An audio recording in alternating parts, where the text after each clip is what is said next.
রাষ্ট্রযন্ত্র আমাদেরকে সহযোগিতা করবে, এটাই হলো আমাদের সংবিধানের নিয়ম এবং এটাই হলো সংবিধানের বিধান।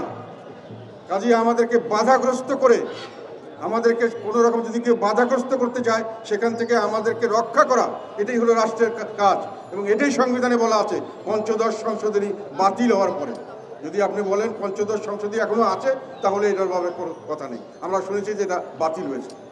সেটা প্রথম কথা, যে সেখানে আমাদের যেখানে জায়গায় আমরা শুধু একটা অহিংসভাবে আমাদের প্রতিষ্ঠা বার্ষিকী পালন করব, এখানে কারো কিছু বলার থাকতে পারে না।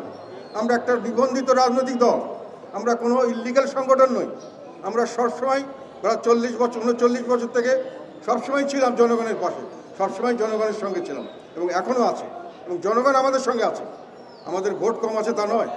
কাজে আমরা এই ধরনের একটি দলকে শুধু হুমকির জন্য যদি কেউ